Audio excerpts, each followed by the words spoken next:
Hola, ¿qué tal? Soy Antonio Malpica, escritor, dramaturgo, músico mexicano, pero principalmente autor de la saga El Libro de los Héroes, de la que vamos a hablar en esta sección.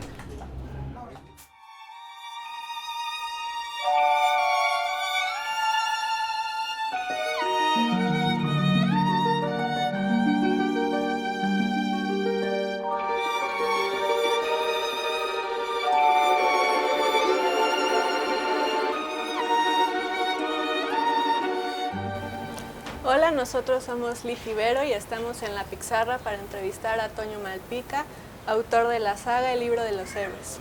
Bueno, Toño es un escritor muy versátil y nosotros queríamos dedicarnos especialmente a tocar un tema que es la literatura de terror en esta saga tan emocionante, tan llena de escalofríos, ¿no? Y bueno, Toño, pues primero que nada agradecerte tu tiempo. Preguntarte, para ti, ¿cuál es el lado oscuro de la literatura?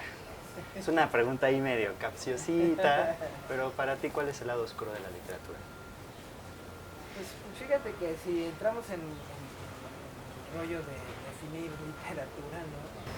Pues yo me atrevo a decir que al menos en cuestiones terroríficas no hay tal. ¿A qué me refiero con esto? Que igual creo que cuando uno como lector aprende a disfrutar la ficción, pueden pasar las cosas más tremendas al interior de libros que te transmitan, que te hagan sentir. Yo creo que no hay lado oscuro. No hay un lado oscuro. Pensamos que la literatura de terror en México quizás no es algo como que se escuche mucho, ¿no? ¿Cómo piensas que es la literatura mexicana de terror? ¿O quiénes son los que están incursionando en este género hoy en día? Sí, por ejemplo, lo que está haciendo Bernardo Esquinca me parece que es muy bueno.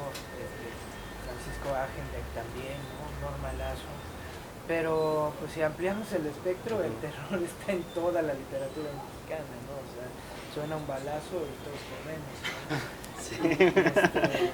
Desde un punto de vista realista o fantástico, ¿no? Pero todo es ficción y creo que es aprovechable. Y en ese sentido, pues creo que en general la literatura mexicana lo está haciendo bien, ¿no? Desde Elmer Mendoza, pensando en este otro tipo de terror, hasta lo que estamos haciendo otros. Hay quien dice que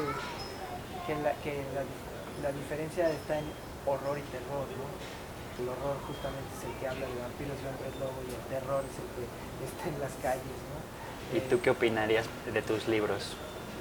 Yo creo que siento que es una mezcla. sí, claro, ¿no? Desde el primero en donde están pasando cosas tremendas y por supuesto son cosas tremendas posibles, pero además pues sí, creo que abrir esta ventana de lo fantástico es lo que hace que estos libros, como muchos otros, ¿no?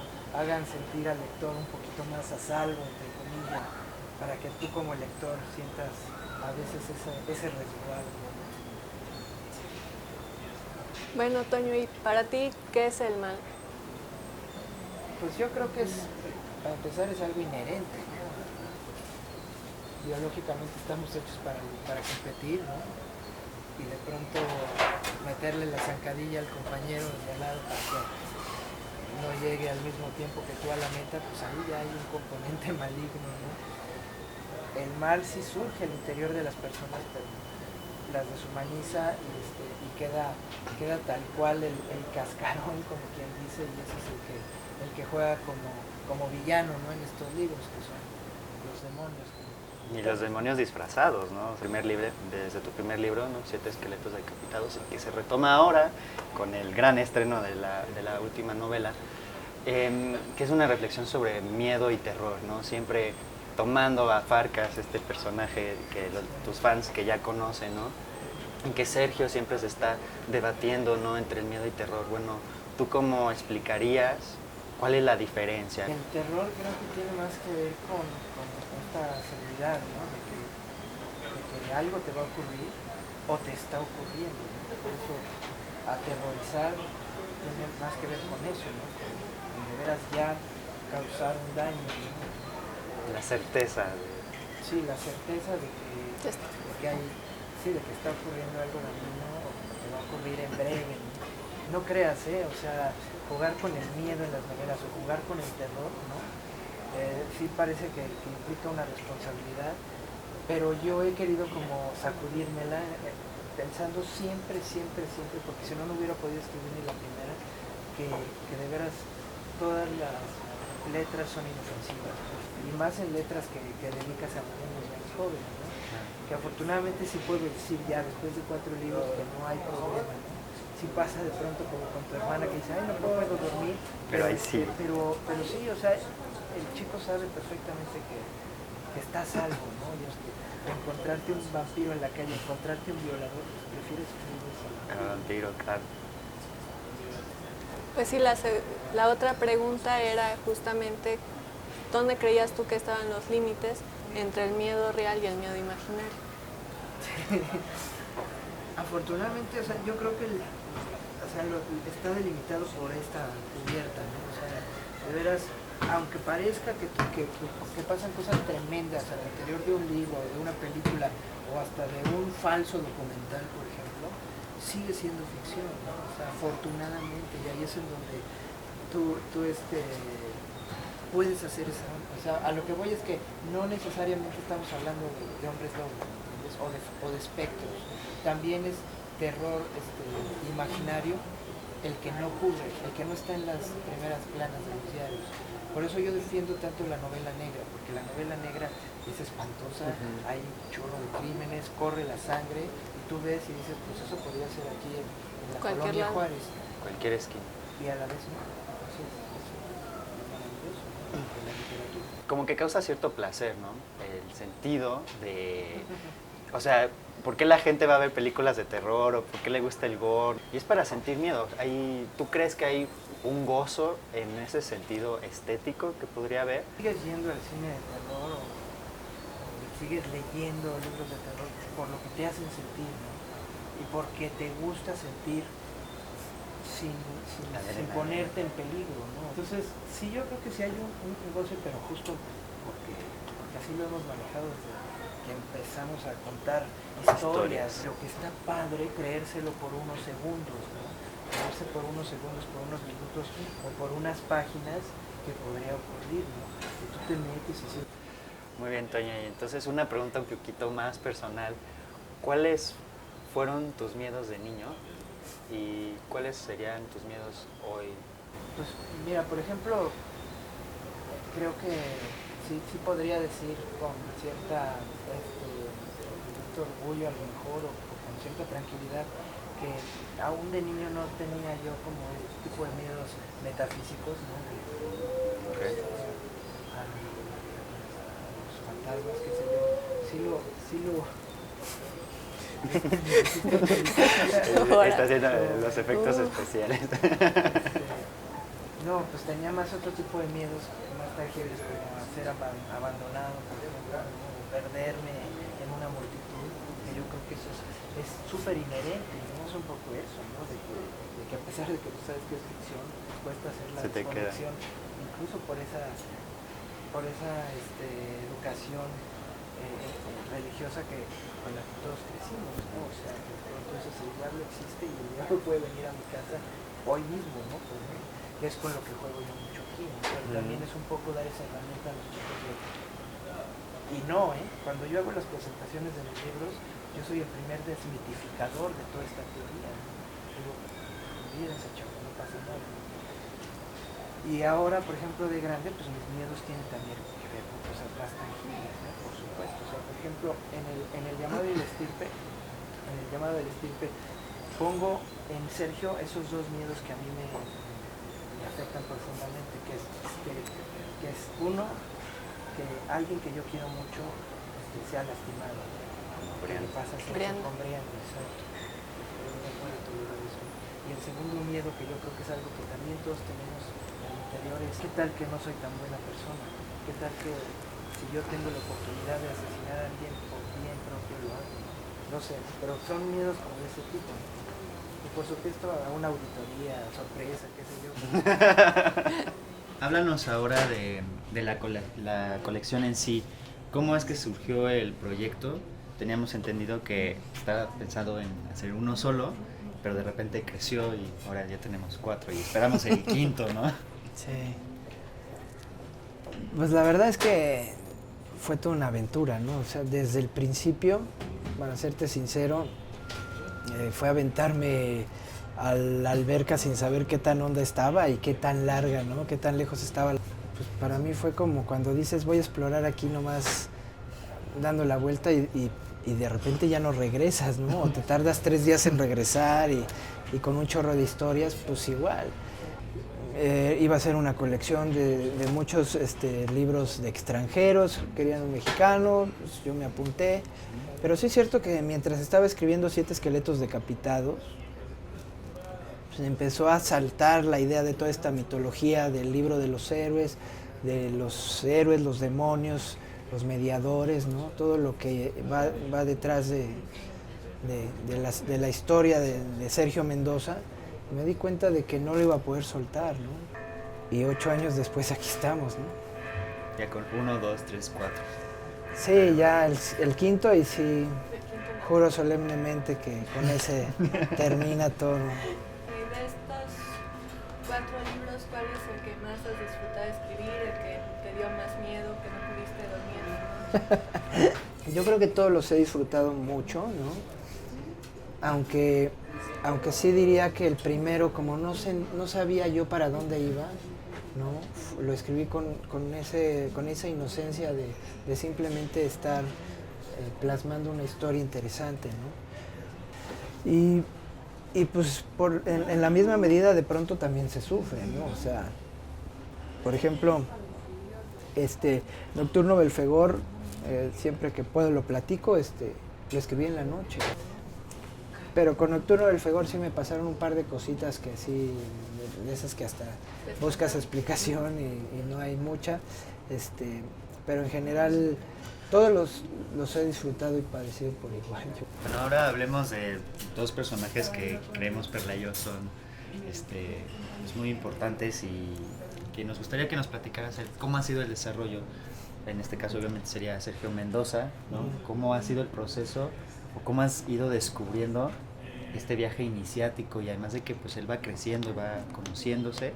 Y luego Farcas, ¿no? Farcas, que es un personaje pues, un poco siniestro. Pues, por ejemplo, en el caso de Sergio, sí ha sido también para mí un hallazgo, ¿eh? O sea, es un personaje que de pronto yo quisiera apapachar más, ¿no? Más me gustaría de pronto hacerlo correr para el otro lado y me he dado cuenta de que no podría, o sea, que el sino de Sergio es llegar hasta donde tenga que llegar, ¿no? Entonces, ya al final yo seré el primero a lo mejor en correr a sus brazos, no sé, y en el caso de Sergio pues nada más es pues, de pronto aguantar, tratar de seguir en el camino, qué sé yo, ¿no? Que fácil no es, ¿no? Y en el caso de Farcas, pues sí, yo creo que está fundamentado en el sentido de que es alguien que está detrás de Sergio. Sin Farcas, Sergio nunca hubiera ni asomado la cabeza, ¿no? Pero sí es pues como comparsa rigorista que demanda al héroe llegar hasta donde tenga que llegar, ¿no? Que también, pues en el caso de Sergio, no habría sido nada más porque él se lo propone, ¿no? O sea, el mismo Farcas lo va empujando. Y tiene mucho que ver con esto que se dice en la cuarta, ¿no? De que el agua siempre va a apagar el fuego. Bueno, y retomando a Sergio, ¿tú crees que es un héroe especial en el sentido como estos arquetipos que encontramos en cualquier literatura, en los cómics y demás? En el sentido que, por ejemplo, desde la primera novela, pues no tiene una pierna, ¿no? Que creo que es algo atractivo. Siquiera yo sé si es tan atractivo, ¿no? ¿Para tus lectores? Bueno, Sí, como lectores nos parece. Y te agradezco, pero más bien yo creo que sí, digo, no es casual que tenga esta discapacidad y que aún así pues tenga que enfrentarse a cosas que una persona entera no lo haría, ¿no? Pero sí creo que especial en muchos sentidos, ¿no? O sea, no es, o sea, si es un chico como cualquier otro, por encimita, ¿no? Pero pues, digo, tú y yo sabemos, los tres sabemos ya que que en el cuarto pues sí no es tan como todos, ¿no? Que de alguna forma lo hace hasta más humano y cercano a nosotros, ¿no? Por supuesto. Toño, ¿qué otros héroes comparten semejanzas con Sergio o qué héroes te acompañaron durante su creación? Sí, pues yo creo que para mí el héroe perfecto y de alguna manera parecido a Sergio en ese sentido es Frodo, ¿no? O sea, para mí es casi su papá literario, ¿no? Pero no puedo negar que también tiene mucho de Harry Potter, ¿no? Fui muy fan de Harry Potter y lo sigo siendo, pero... Sí, lo seguirás. Pero yo creo que sí, también lo he dicho en otras ocasiones, para mí el libro de los seres es una forma de homenaje y de además superar el duelo. ¿De qué acabó?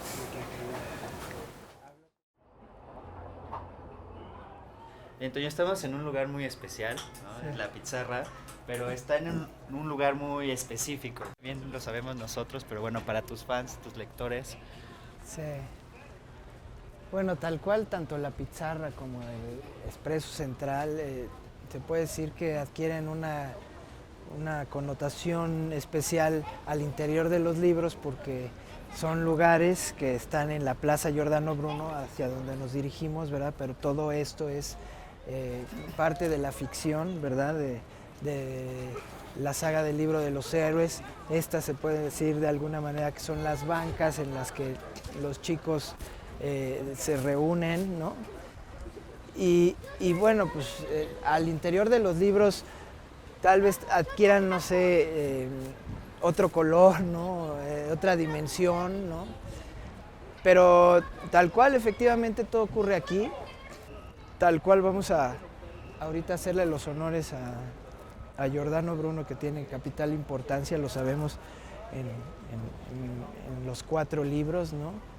Esta es la estatua en la que Sergio, Brianda y Hop se reúnen, a la que le habla Brianda desde el primer libro, ¿no? Y con la que establece contacto Sergio también. Aquí mucho de lo que ocurre en la novela parte de este corazón, ¿no? La verdad es que a mí me parece un sitio emblemático, ¿no? De la Ciudad de México, pero además, pues sí, ahora ya de la literatura de terror juvenil, ¿no? Sí. Oye, y bueno, Toño, este proceso también de recuperar figuras históricas como Giordano Bruno, como la Condesa Sangrienta, ¿no? Sí. Elsa, y además figuras mitológicas, o sea, ¿cómo es que se te ocurre, se te viene a la mente para poder entretejer diferentes personajes mitológicos, históricos? ¿Cómo le haces? Mando, ¿no? Yo creo mucho en que hay que creer en que a veces las propias historias, de acuerdo a sus personajes, se vuelven organismos vivos, ¿no? Y entonces a veces ellos solos te van indicando por dónde ir. Me gusta la novela histórica, ¿no? Pero además es cierto que hay personajes que son sumamente interesantes, ¿no? O sea, Giordano Bruno, bueno, pues es prácticamente el padre del pensamiento científico, ¿no? Y la verdad es que desde el primer libro me fascinó que Sergio se apoyara en esta figura para tratar de darle sustento lógico a todo lo que estaba ocurriendo, ¿no? Bueno, hace rato nos decías que te identificabas como mediador. De hecho, nosotros te íbamos a preguntar pues, con qué te identificabas, ¿no? ¿Qué querías ser? ¿Un héroe, un mediador, un demonio? Aunque yo creo que si yo de alguna manera tomara parte en una batalla como esta, tendría que ser porque me empujaron, ¿no? Entonces, sí, no me considero para nada un héroe, ¿no? Ni tener lo que se supone que debe tener un héroe para dar la lucha, ¿no? Entonces, sí, si yo formara parte, pues sí, yo creo que tendría que ser un mediador, ¿no? Y espero que un demonio para nada, ¿verdad? Pero bueno. Bueno, y hablando de demonios, ¿cuál es tu demonio favorito? Sí me gusta mucho el personaje mítico del diablo en su primera acepción, ¿no? Es decir, el ángel caído, ¿no? Entonces, yo creo que es una figura muy elemental, ¿no? Pero además sumamente poderosa, ¿no? Pero no, mi hermana hizo el experimento de poner la música y al mismo tiempo estar leyendo. Dijo, no pude, o sea, tuve que detener la partitura, porque creemos que le da cierta atmósfera. ¿Cómo es tu trabajo como músico? Y también cuando la cosa mostra, ¿no? Pero sí es cierto que a veces deliberadamente lo inmiscuyes, ¿no? Desde que Sergio es baterista, ¿no? En las novelas hay por lo menos un elemento musical, aunque es más fuerte en la segunda, pero sí, por lo menos hay algo ahí que rescata, porque sí creo mucho también en que la música logra esa atmósfera, ¿no? Bueno, ¿y cuál es el ingrediente que le agregas a tus novelas, además del terror, para que el lector no lo pueda soltar hasta el final? Porque eso nos ha pasado a Alex, a su hermana, a mí, que no podemos soltar tus libros, todos tus libros. No sé. No hay tanto, ¿eh? Más bien que sí trato de escribir de la misma forma que me gusta a mí disfrutar la lectura, ¿no? Y me doy cuenta si yo mismo me estoy aburriendo, ¿no? Si eso trato de evitarlo y a lo mejor así es como se consigue, ¿no? Que como yo me la paso bien, pues el lector también, creo. Y bueno, una pregunta más personal, ¿cuál ha sido tu peor pesadilla? Creo que casi siempre tiene que ver con identificar el mal en algo que eminentemente no es maligno. Siempre me despierto aterrorizado si sueño, por ejemplo, que estoy en una habitación y hay un niño ahí sentado y abre la boca y me doy cuenta de que es el mal completito, ¿no? Entonces yo creo que incluso por eso en la cuarta entrega hay un personaje parecido, ¿no? Pues bueno, Toño, te queremos agradecer este tiempo que has compartido, tus ideas, tus procesos. Ha sido muy divertido tener esta charla. Para mí pero también. Muchísimas gracias. Quisiéramos terminar la entrevista, pues creo que te llegó un mensaje por ahí, entonces yo no sé, es la última pregunta que nos gustaría que respondieras directo a la cámara.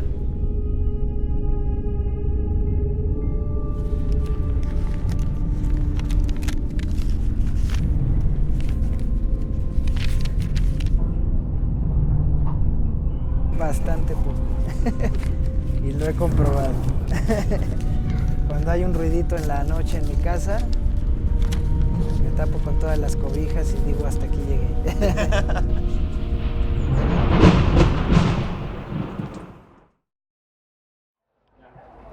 Pues así hemos terminado esta, para mí, muy buena entrevista que han realizado Perla y Alex con el magnífico escritor que nos dio su tiempo, que nos contó cosas secretas, que nos habló de su creación, con Toño Malpica, que es, bueno, en este momento uno de los mejores escritores de la LIC que tenemos, no solo en México, sino, bueno, de habla hispana, de los más importantes. Así lo comprobamos cuando ganó el Premio Iberoamericano SM de Literatura Infantil y Juvenil. Yo soy Laura Guerrero, estoy con ustedes dirigiendo LIC Ibero y, bueno, los coordinadores aquí. Y Alejandro Berger. Muchas gracias.